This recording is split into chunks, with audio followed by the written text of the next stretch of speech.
And actually, I will there are a lot of things have happened actually about my involvement actually in the movement, but I actually would like to be very brief that while after independence, post-independence era of the Gandhian movement, I was quite involved, particularly in the youth movement like that. Then I also decided to take a training in social work MSW program in Delhi University. So I did that also.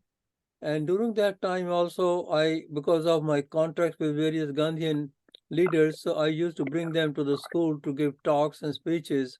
And that had created another big impact on other students also.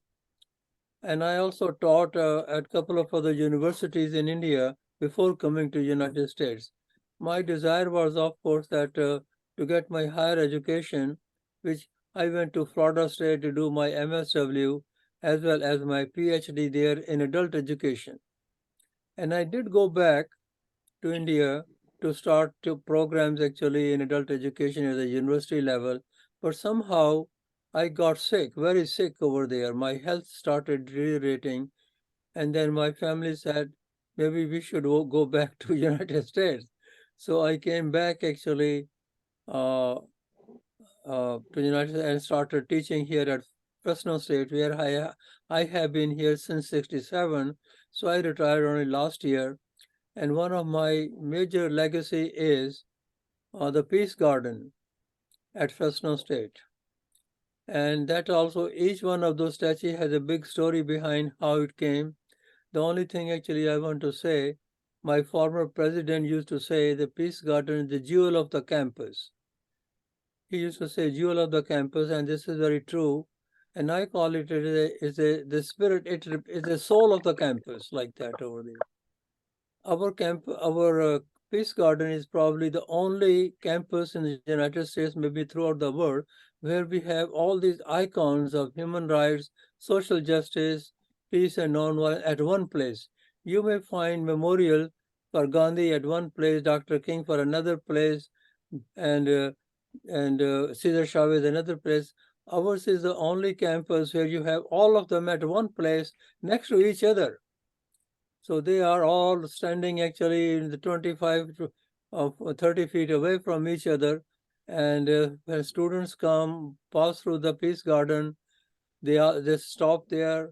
And many high school send their students actually for a visit to the campus. And then they always visit the Peace Garden.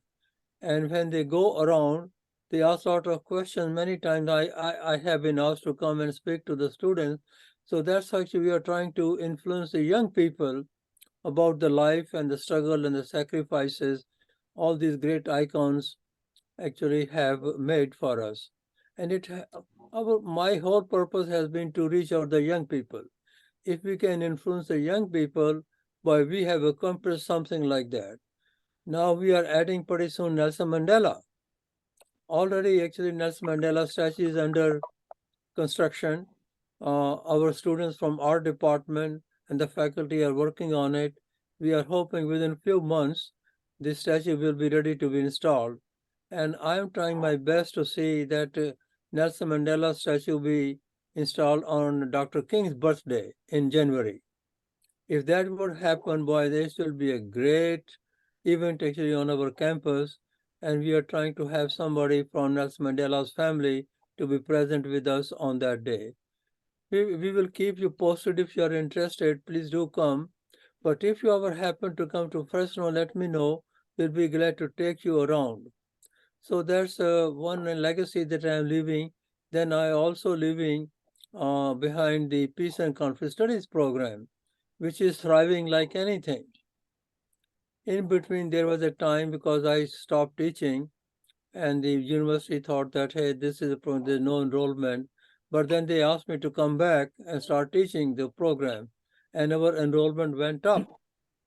Actually, now the program is housed in philosophy department, and unfortunately, I noticed that many of the courses in philosophy department have very low enrollment, and peace and conflict studies programs have actually added more students to the philosophy program, and it brings them more what they call student whatever that helps actually to get the department some more credit actually, because the money that each department gets based on the enrollment actually like that. So in other words, our program is helping the philosophy department to earn more credit for, and then they are able to keep some of the faculty on the staff. Otherwise, they probably would have laid down some staff people like that over there. So the legacy actually is two things: Peace and Conflict Studies program and also the Peace Garden, which actually is a very good combination, very good combination. So each year we have celebration when the birthday of all these leaders come. For example, now Gandhi's birthday is coming up on October 2nd, and we will be observing on October 3rd because we have invited a person from India to be a speaker who actually has very much in the climate, the present situation where we have a climate crisis and how they are trying to do things like that in India. So this professor actually who is coming to speak on October 3rd on Gandhi's birthday celebration on the campus. So he will be talking on living like Gandhi. That's his topic like that. And when we have Dr. King celebration, where we have again very big gathering on the campus. Similarly, Jane Addams and Dr. King's and all these celebrations on the campus take place, and large number of students and faculty participate. So that's how we are trying to influence our young people on the campus. Hope they carry on in their lives like that. There are many stories to actually share with you, but one of the stories is like that. A student told me who had taken my class that there were a lot of actually violence in their home, and after the class nobody yells at each other, and there's a very loving atmosphere in the whole house. So when the students shared with me their story, I was so happy that the change is occurring, change is taking place. I have always believed that peace begins with me. That's the major thing, that slogan that always we tell. Though we are trying to have, I have two dimensions of the peace. One is the outer peace and the inner peace. To me, I'm pretty sure our friend who's a clinical social work, Eva, would appreciate that if there is no inner peace, you are not going to be able to get peace outside. You have to have peace inside. So we actually have, my wife and I teach also meditation. Lot of people come at our home, and she does give classes on meditation on the Zoom also like that. So we actually try to bring both the dimensions when we talk about peace. Hey, inner peace is a very, very essential for outer peace also. There is a big combination between outer peace and inner peace. Many of our political leaders who are at present, for example, leading in various countries, I hope if they have some inner peace, there won't be any wars, there won't be any conflicts like that, but they don't have actually inner peace. That's the whole problem is like that over there.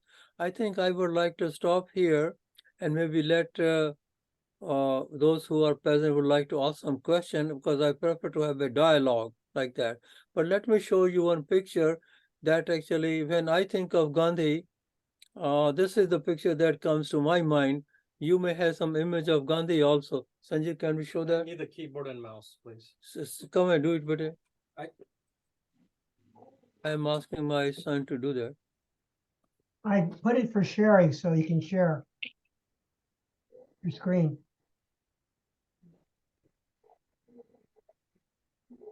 We are doing some screen sharing here. Yeah. Could we enlarge it? no, it's not. Isn't hang on. It's not. It's not going to look like that. Just a minute, okay? Just a minute. It's being selected. Just a minute. Okay. Yeah. There we are. Here you see the picture of Gandhi in deep meditation. And when I think of Gandhi, no, he was a man of action, but also at the same time, he was a man who had peace inside. Can they see it? Yeah. Can you see this picture? Oh, yeah. Yeah. And Beautiful. also, can we show this one now also? And now here are two more pictures. You will see Albert Einstein he was a great fan of Gandhi. And here is a quote from him: "Generation to come will scarce believe that such a one as this ever in flesh and blood walked upon this earth." So that is the tribute that Einstein paid. This is the highest tribute, I think, ever paid by a scientist to a man of peace and love like that. And here is a Dr. King.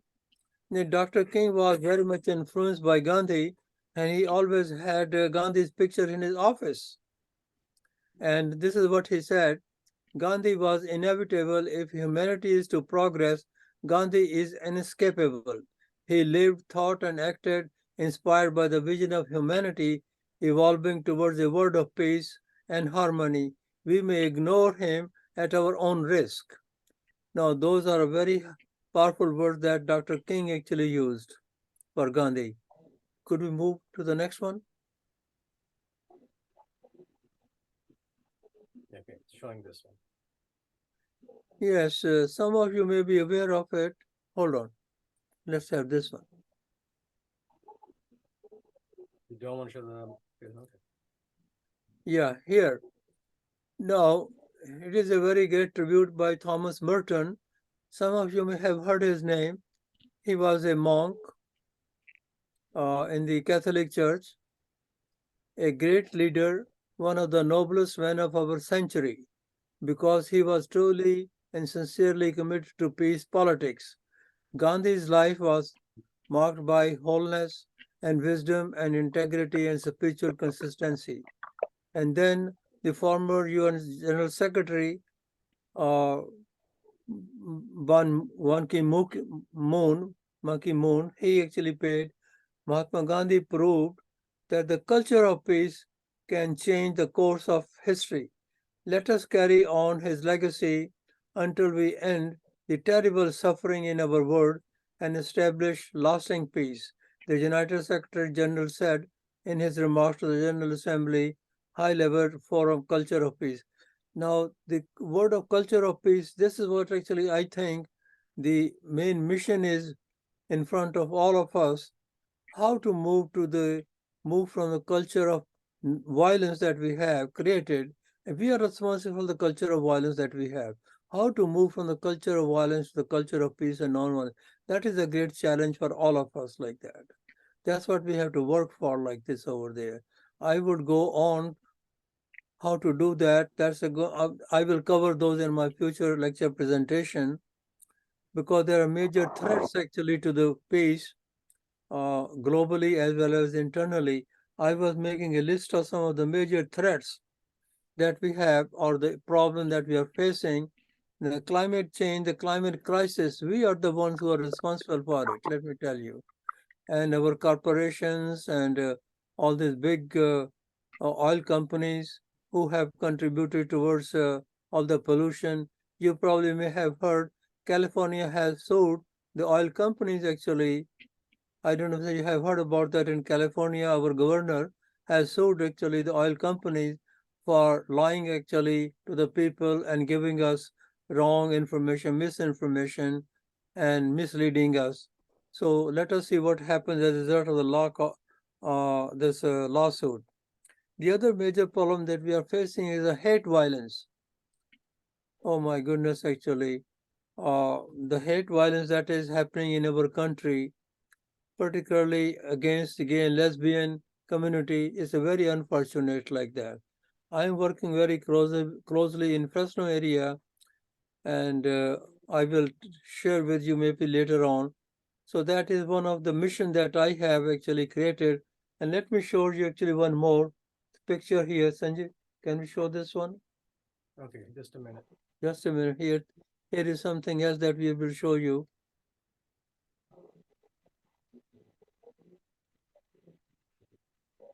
Okay, it's showing here. Yeah.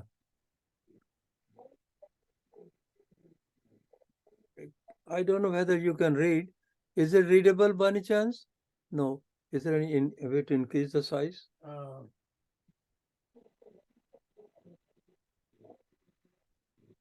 Just I have created here a pledge against hate. which I administered in various gatherings. Keep going. I'm looking for. Yeah. So what actually the hate violence is a very big problem that we all of us are facing. Actually, I think social workers particularly would be very much interested to see that what we can do to create an atmosphere where all people are accepted. Actually, we have to respect people regardless of what color they are, what creed they are, what orientation they have. So there is no place for hate in our hearts or in our community. Yeah, this is a pledge against hate. Right here. Yes, here it is coming up. They can't see it yet. Okay.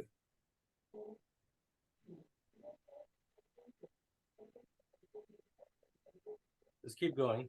I'm going to show. Yeah, this is a pledge. I was just mentioning the problem that, and I will be talking about in my future seminars. Of course, the threats to peace. And Dr. King also mentioned these, and people like Gandhi also have mentioned in their writing racism, militarism, materialism. These are some of the major threats to peace, actually, global peace. Let me repeat them again: racism, militarism, materialism, consumerism, homophobia, xenophobia, misogyny, and extremism. So these are some of the major threats to peace, and I will talk about these later in detail in my future seminars like that. So let me stop here and give you the time to ask questions. If you could still show them in a long, that whole thing, Sanjay, in a major highlight. Yeah, they See, should be try able your to, best. they should be able to see that now. Can you see this now? This pledge against hate? We can see it, Dr. Kapoor. Yes.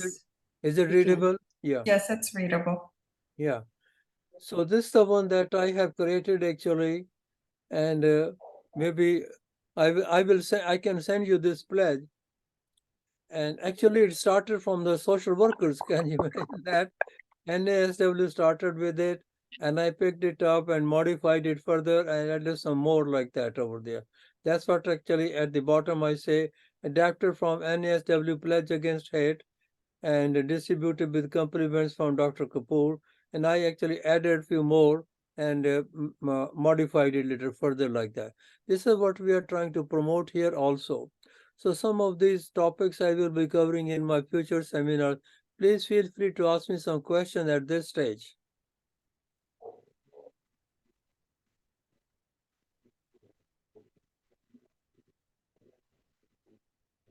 Anybody has any question?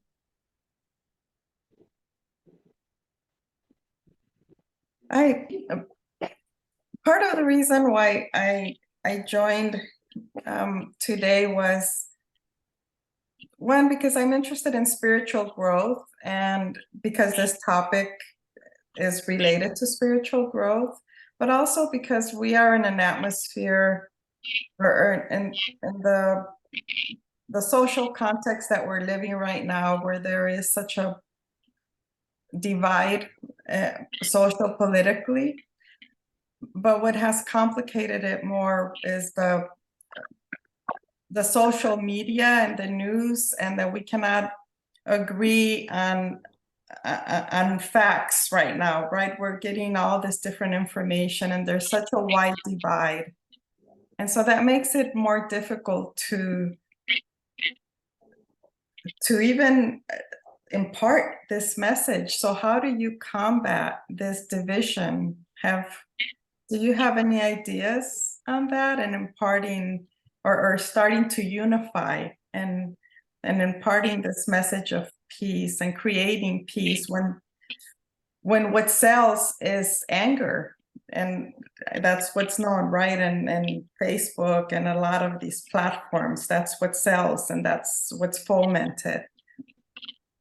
That's a great question and a great comment also at the same time. And I actually fully agree with you. Our social media, the way it is taking place, the way it is organized. It has taken over completely, some of us like that over there. And I fully agree with you.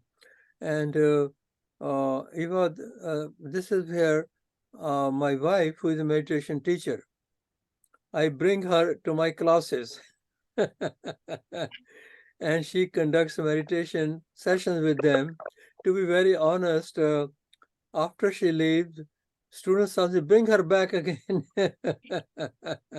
Because they want to have a full course on meditation. And many students have taken that actually.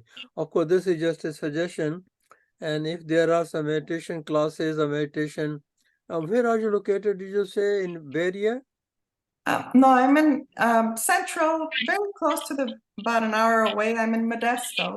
I'm Oh, in you are in Modesto, yes. Oh, yeah, Modesto is not too far from Fresno. Not too far from Fresno. Yeah, yeah. We can certainly, if you have the desire or some other members of your family, what actually I start with a member of your family. If you have another one, if you, first of all, yourself actually, if you take 10 to 15 minutes, my wife teaches 1 minute meditation. Yes. Like that. And even if you have 1 minute to yourself and by yourself, that makes a big difference. I'm also a very busy person. I actually say at least even if I have 5 minutes or 10 minutes in the morning, in the evening, and if sometimes we do the daytime also, I just actually shut up everything else and all quiet myself actually and begins to have some kind of communication with my own self like that over. So we like to communicate with others, but we don't want to communicate with our own selves actually. So we need to do that. And that happens only in meditation actually. If you can have 5 minutes, 10 minutes, somewhere in the very kind of quiet corner of the house, you can actually spend that. Don't worry about others. Tell them, hey, I don't want anybody else to be around me for this 5-10 minutes. And if you can have another member of your family to join you, and slowly, and see if your neighbor could join or friends could join. And so far as Modesto is concerned, we can help you start a meditation group over there. We do have some people actually in our meditation group who could come and start actually meditation Modesto like that over there. So I will send you my email, and we have some people. We have a big meditation center in Sacramento also, not too far from, and we could get somebody from Sacramento. And we have 2 meditation centers, actually quite a few in the Bay Area. And actually one closest one is actually this Mountain House, which is not too far from your Modesto, right? That's right. Mountain House is not too far, and we have a meditation center there also. And I have a feeling that there have been some people who from Modesto who have approached us in the past to have a center. Maybe we could actually find out who they are, and we could certainly work out some meditation experience for you and for your other friends. So that will not be a difficult thing at all. And inner peace, actually, as you also mentioned, is a very important. I actually add more importance actually to inner peace actually like that. That's what I tell my students, that if you don't have a peace inside, it will be very difficult to really create peace outside like that. I fully agree with you what you share, and let us stay in touch. Thank you. Is there any Zoom? Do they, Oh yes, does your wife do yeah, any Zoom my wife, meditation groups? my wife does the Zoom. We could do the Zoom also. So I will send you actually after we get your email, and we will send you the Zoom link also. She That's does the great. meditation classes actually on the Zoom also like that. Wonderful. Yeah, we will be glad to do that. Thank you. Thank you. Good. Anybody else has any question? I don't have a question, but I guess a comment. The question is, I think, how would we get the concept of peace or non-hate, whatever, into the schools?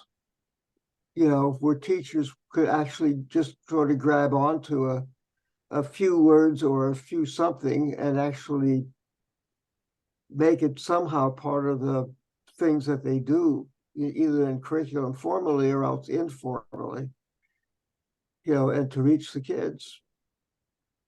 You're very correct, actually. Let me I share don't with know, you. I don't have a solution for that, but I'm thinking that would be a great thing if we could find a way to make that happen.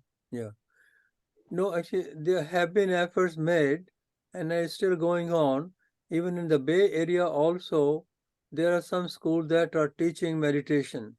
I have a video, I have a video here about a school that has introduced conflict resolution skills, mediation skills in the schools like that over there. Yeah, that'd be And I great. think, and we are trying to do that in the Fresno area also, particularly in the middle schools. We are trying to introduce peer mediation, they call it, giving young people training in mediation and conflict resolution like that. So that's why actually is an effort going on, but I wish if it were on a little large scale. It is still an experimental kind of a phase where some school teachers, some superintendents, I am very lucky that I have very good contacts with the school superintendents in my area. And we are trying to reach actually them to have something like that, to introduce mediation and conflict resolution skills in the schools. And I fully agree that, and Gandhi used to say, if you want peace tomorrow, start with the children today and don't waste time. And these are his words. I actually have a very big quote here somewhere in my archives, and that these are the words of Gandhi. And he said that long time ago, in probably 1930, that if you want peace tomorrow, start with the children today and don't waste time. Don't. And you're very correct. And we thought that these courses that are now being introduced in many schools, mediation and conflict resolution, how to resolve conflicts actually among the children.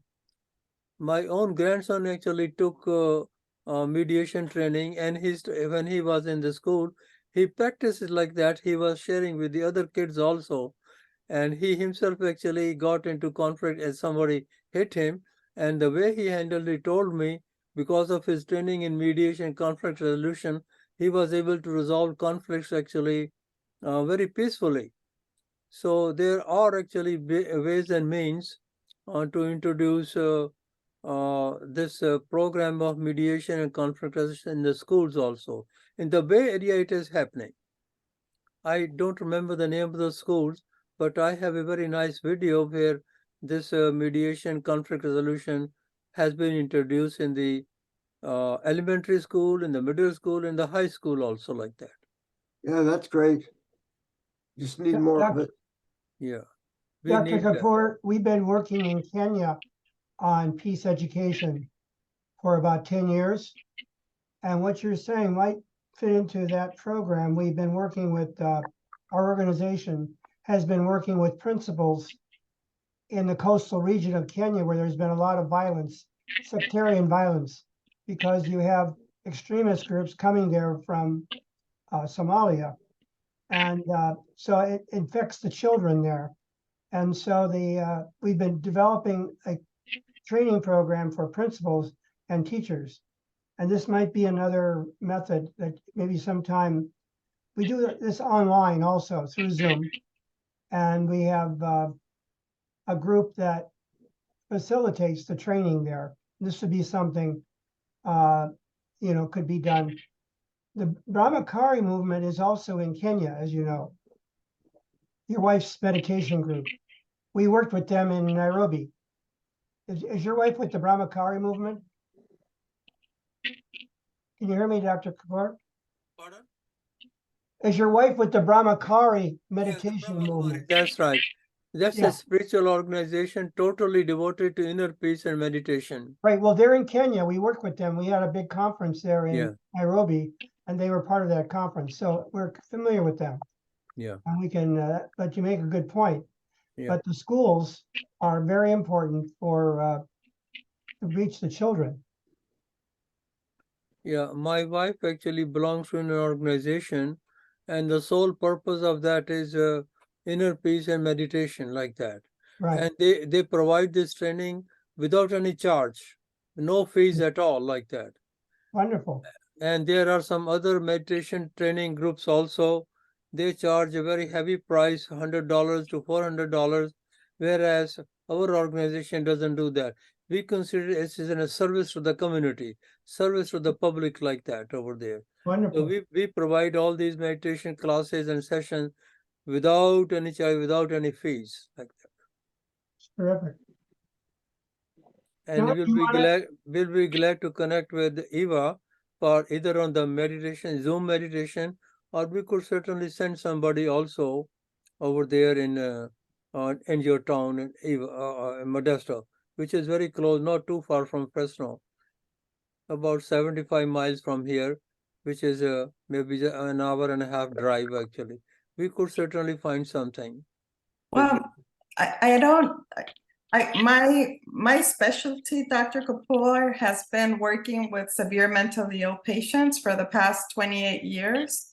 And currently I'm working from home doing teletherapy. This is new to me because I'm taking care of an elderly Mhm. parent. So I don't necessarily know a lot of people here that would participate in that. I have some neighbors that might, but I certainly have patients who are in different parts of California who would benefit from that and who don't have access to such a service. Mhm.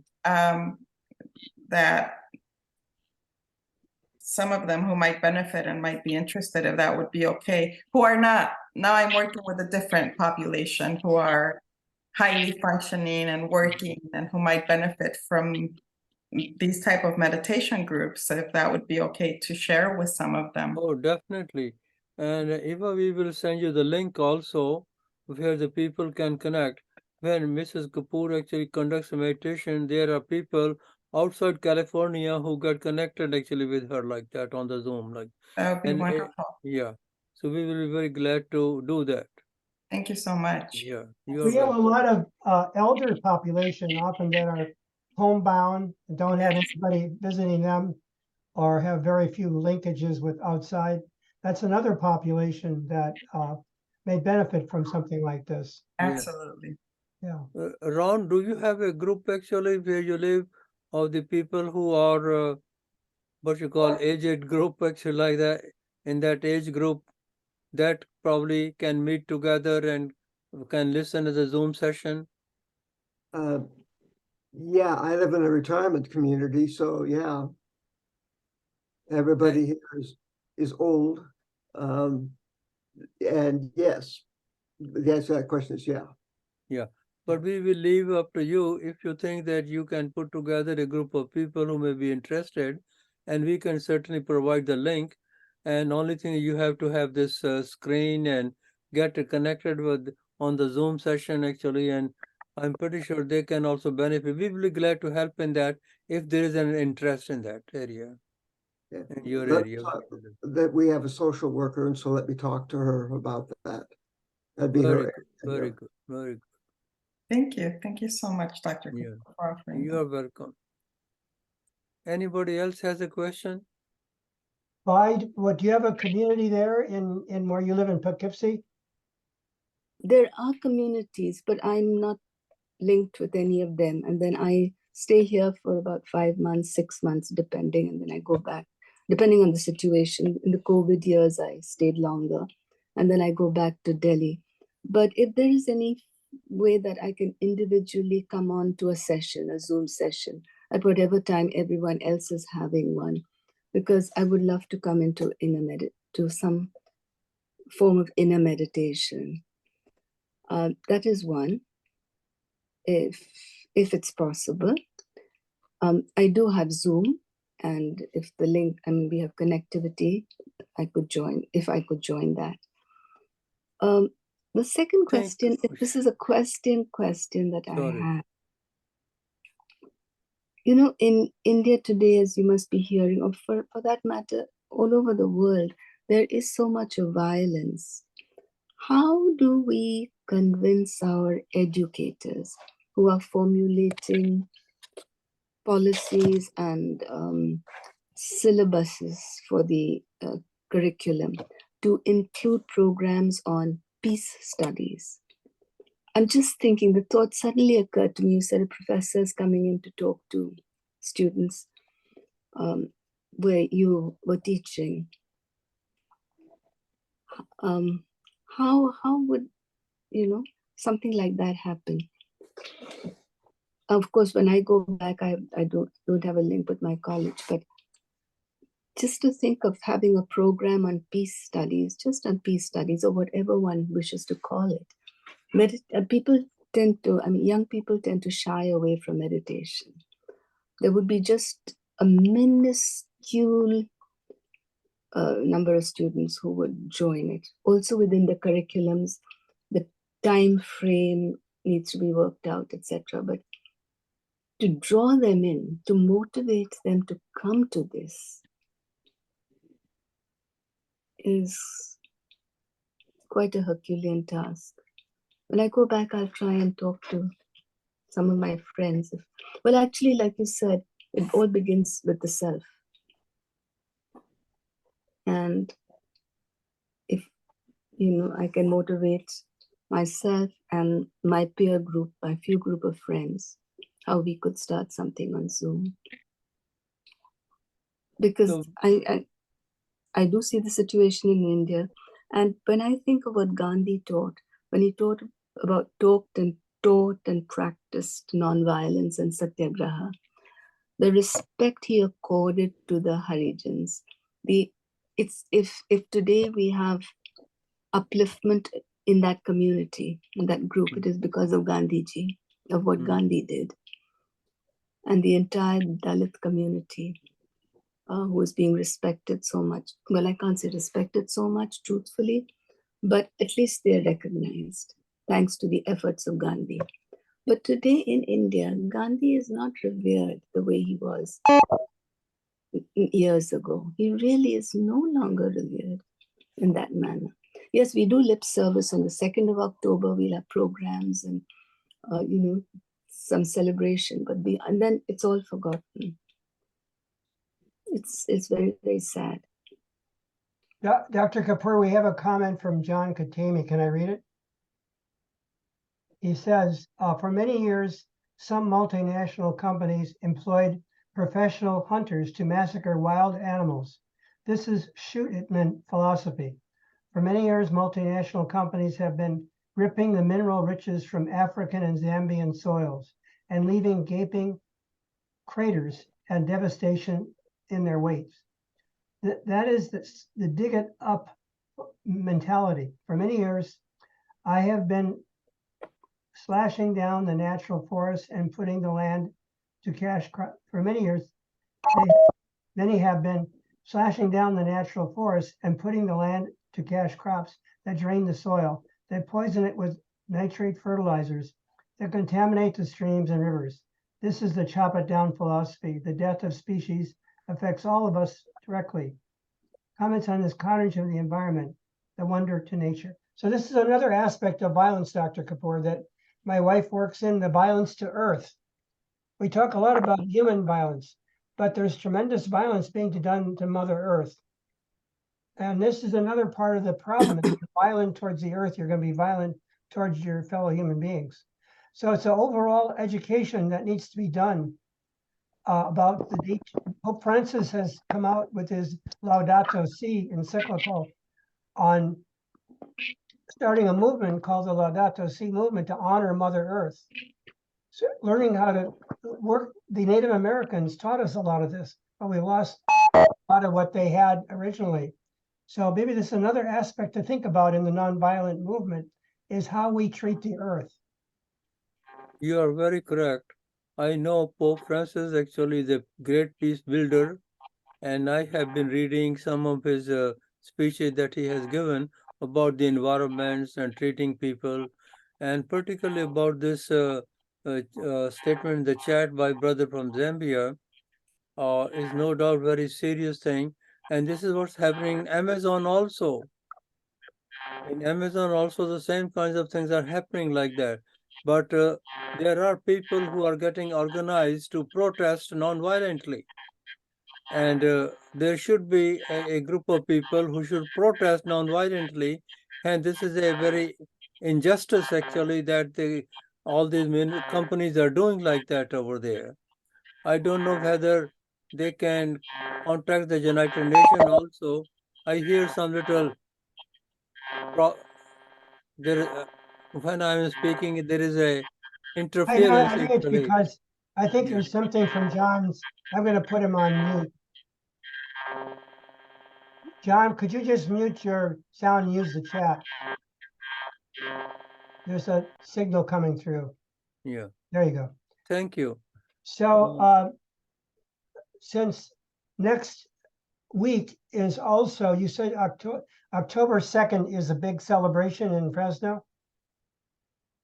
In Fresno, we are celebrating on October 3rd because October 2nd is also designated by United Nations as an International Day of Nonviolence. Yeah, that's also the Feast of St. Francis of Assisi.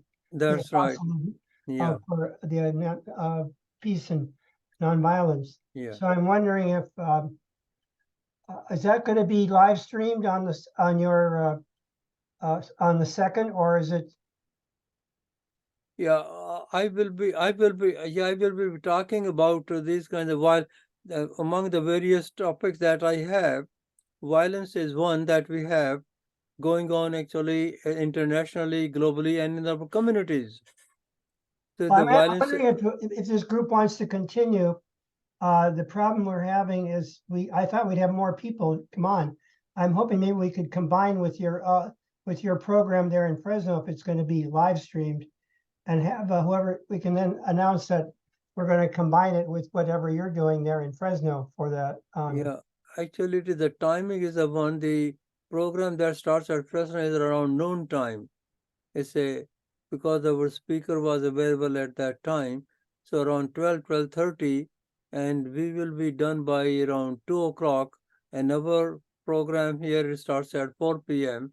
I will still see Well, that it's if up to, does it, we had scheduled another program next Monday at 4 o'clock.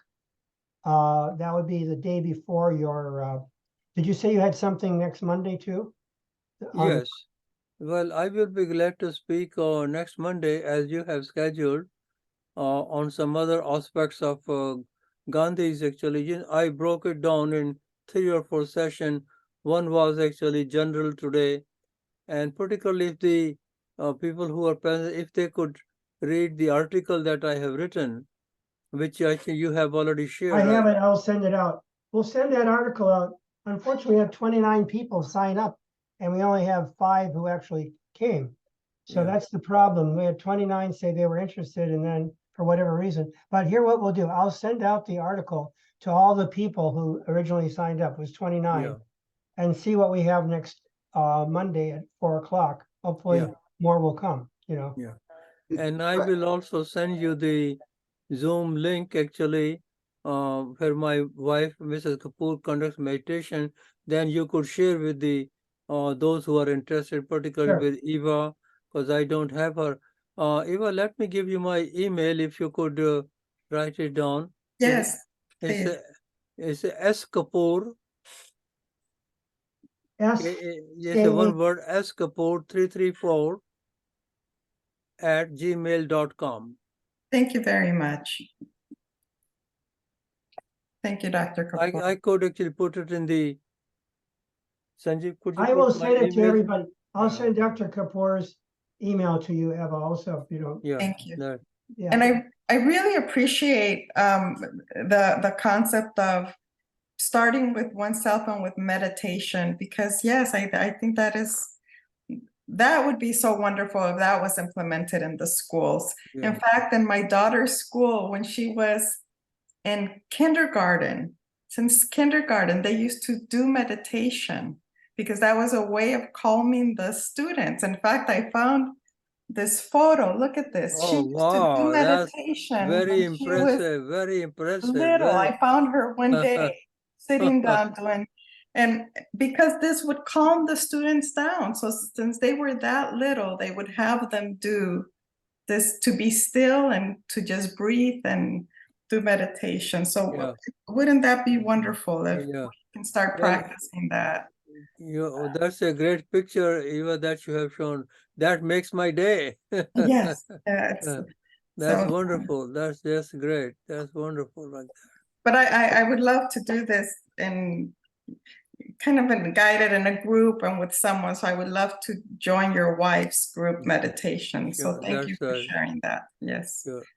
We will send you. We will really help you and would like to facilitate as much as we can in the community of Modesto like that over there. Yeah, we'll do that. Thank you. Okay, it's now 13 minutes after 5. John, if there are any other questions, we would like to reach out to others also in case Ron has any group or can put together some other. If Ron himself may like to join on the Zoom just to see how it is and then maybe share with others who may like to join. You're welcome to come next week to the session. Anybody can come. No charge. I will find out from my wife if she is available to conduct the meditation on the during our session. I will try to see if you could come. I will check with her schedule like that. That'll be fine. So Yeah. next week, there's going to be another, is that so the class is still going to take It's place? gonna continue, and he offered to have a little part of it would be on a meditation. Is that correct, Dr. Kapoor? Yeah. So we He's could suggesting that actually his have wife might lead yeah, like a 15-minute meditation. yeah. Yeah. Yeah, we could work that out in our session. Wonderful. So please tell your friends about this opportunity so we can get more people to come. And we Yeah. won't charge anything. We'll just do Yeah. this gratis. Will we get a link to register to this the same way as we It's the got? same link. It'll be the same link. It'll be the same link The same link. at the same time, 4:00 on Time Monday. is- Yeah, yeah. Same. Wonderful. Thank you. Okay. Have a good afternoon, everyone. Yeah. Let me Thanks. show you one more slide. Yes. The person, though I did not meet Gandhi, I could not meet personally Dr. King either because of other things, but I felt so blessed that I got a chance to meet Cesar Chavez like that over there. And here is something that one of his quotes. Yeah. Can you read that? Yes. Through Gandhi and my own life, through Gandhi and my own life experience, I have learned about nonviolence. I believe that human life is a very special gift from God, and that no one has the right to take that away in any cause, however just. I am convinced that nonviolence is more powerful than violence. Cesar Chavez. Yeah. And I was there just a few days ago. I was with his son, Paul Chavez, at La Paz. This is a place where Cesar Chavez actually spent his last years, actually. So I very frequently go there and meet with Paul Chavez. If you have not seen actually La Paz, which is about 30 miles east of Bakersfield, and it's a beautiful place to visit. It's a shrine over there where Cesar Chavez and his wife, both of them, their graves are there, and it's a very inspiring place. I go there quite often. I had a visitor from India a few days ago who wanted to go there, so I took him and had arranged a meeting between him and Paul Chavez, because we are working on an international conference in New York next year, and we wanted to invite Paul Chavez also to be part of that conference like that. Now, these are the other people who have influenced me. To me, though I did not meet Gandhi or Dr. King, to me, Cesar Chavez, actually, I see in him both Gandhi and King rolled into one. That is Cesar Chavez like that. Because to me, because I walked with him, talked with him, he gave seminar to my students. So it was a very, very personal and close experience like that. And that's why actually we have a memorial in the Peace Garden in Fresno State. And I'm now trying to establish on the campus an institute, Cesar Chavez Institute for Social Justice, Human Rights and Nonviolence.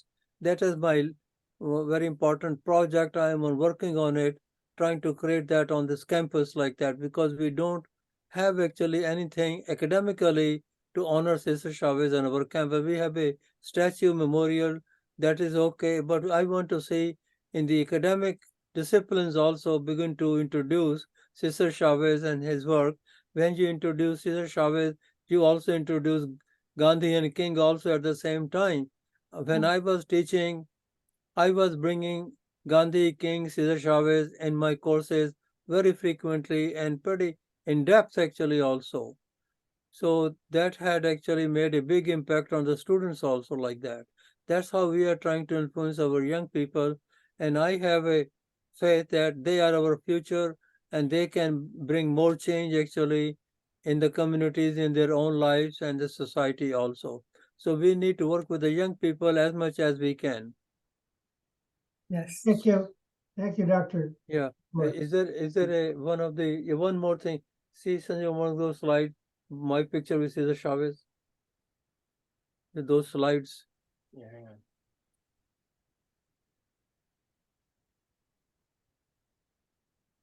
Keep going, actually, you will find one picture. This is all that's there. Oh, I think maybe we did not It put wasn't that included in in the original one.